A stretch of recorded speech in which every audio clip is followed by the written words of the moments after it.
मेरे CI location तक पहुंचने के लिए हमें बड़े से छिंदारी डैम से होते हुए बैताल रानी घाट चढ़कर पहाड़ पर जंगलों के बीच बसे हुए सरोधी गांव तक पहुंचना होगा। 100 साल पुरानी बात है। नरोधी ग्राम के लोग महामारी के शिकार हो रहे थे। जो स्वस्थ थे वे महामारी से बचने के लिए नरोधी को छोड़कर चल पड़े। जंगलों के बीच एक नया गांव बसाया गया, सरोधी। यह गांव बकरकट्टा क्षेत्र में आता है। यहाँ के गांव की बात कहाँ से शुरू की जाए।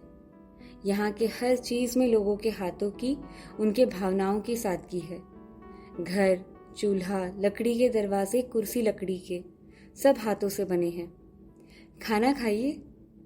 खाने में इनके हाथों का जादू है ही, पर यह जादू इनकी मिट्टी से ही शुरू हो जाता है, जिसमें अपने हाथों से सब्जियां उगाते हैं।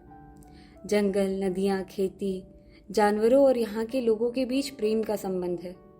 कुछ देर यहाँ के किसी जानवर साथ बिताया जाए तो लगने लगता है कि ये हमसे बतिया रहे हैं। एक भैंस ने तो मुझसे कहा कि अपनी केकती दीदी से कहो कुछ नया खिलाएं, वही पुराना भूसा खा खा कर बोर हो चुके हैं। अब कला की बात कैसे बताएं, हर चीज में देखने को मिल जाता है।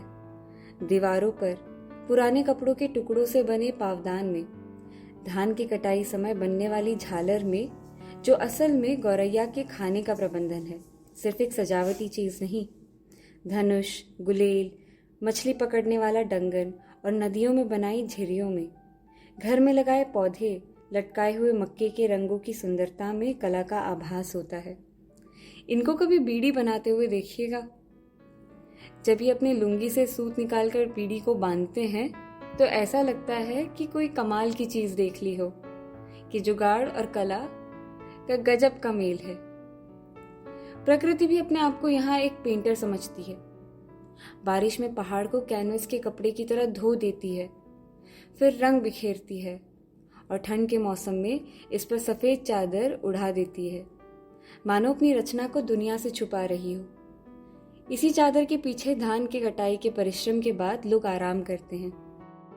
आपको लग रहा होगा कि मीनाक्षी भी यहीं छुपकर ठंड में चूल्हे के सामने बैठकर आग सेकती हुई आराम ही की होगी, जो कि सच है, पर कुछ प्रयास भी किए हैं। 70 लोगों की डायबिटीज टेस्टिंग एंड काउंसलिंग कर बकरकट्टा हेल्थ स्टाफ के डायबिटीज टेस्ट टारगेट को पूरा करने में सहयोग दिया है। 16 नवंबर को मैं, रमेश जी और पूर्णिमा जी 2 बरसाती नाले और जंगल को पार करके टिंगीपुर पहुंचे। यहाँ हमें जाने से मना किया गया था। हमें कहा गया था कि यहाँ जाना सुरक्षित नहीं होता। यहाँ की स्वास्थ्य समस्याएं गंभीर थी। ना ही पीने योग्य पानी की व्यवस्था थी और ना ही किसी के घर में शौचालय। बच्चों का टीकाकरण नहीं हुआ था, सब कुपोषित नजर आ रहे थे। ना ही मितानिन थी, ना ही आंगनवाड़ी सेंटर और ना ही कोई स्कूल। स्वास्थ्य सुविधाओं तक पहुंचने का कोई रास्ता भी नहीं। 18 नवंबर को फिर वहां पहुंचे और आवश्यक दवाइयों का वितरण किया।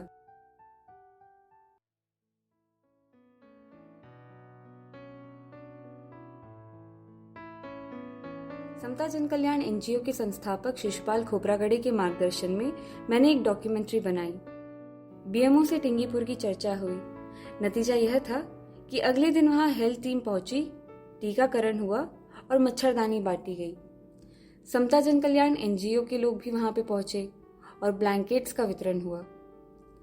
शिशुपाल जी ने परिस्थितियों को सरकारी अधिकारियों के सामने रखा। ये खुशी की बात है कि अब टिंगीपुर में पानी की व्यवस्था जल्द ही हो जाएगी। ब्लॉक एजुकेशन ऑफिसर ने हमसे कहा है कि बच्चों की शिक्षा के लिए भी कुछ प्रबंधन किया जाएगा। नरेगा कैंप भी वहां लग चुका है। मरकाटोला पहुंचने के लिए भी जंगल से गुजरकर नदी पार करनी पड़ती है। यहाँ मितानिन पेटी में हमें कुछ कारणवश दवाइयां एक्सपायर्ड मिली। एएनएम की सहायता में और उनके ही निर्देशन में मैं और वार्ड बॉय चंदन वहां फिर से गए मितानिन पेटी के लिए कुछ दवाइयां लेकर। मरकाटोला और टिंगीपुर दोनों ही जगह बैगा जनजाति के लोग रहते हैं। दोनों ही जगह आंगनवाड़ी सेंटर नहीं है और ना ही किसी के घर में शौचालय है। यहाँ पहुंचना भी मुश्किल है। वैसे तो मैं महुआ लड्डू बनवाकर खाने का पीएसपी प्लान लेकर यहाँ आई थी, पर टिंगीपुर और मरकाटोला के बाद यहाँ की समस्याओं को समझना आवश्यक महसूस हुआ। 10 गांव की जानकारी, समस्याएं एवं समाधान को लेकर कुछ विचारों को एक रिपोर्ट का स्वरूप दिया है। इसके अलावा यहाँ के बच्चों को प्राइम नंबर्स और गणित के कुछ नियमों को सिखाया। मेंढक बनाना भी सिखाया, जो बच्चों के लिए गणित से ज्यादा रोचक था। आकाश में मंगल ग्रह दिखाते वक्त टूटते तारे नजर आए।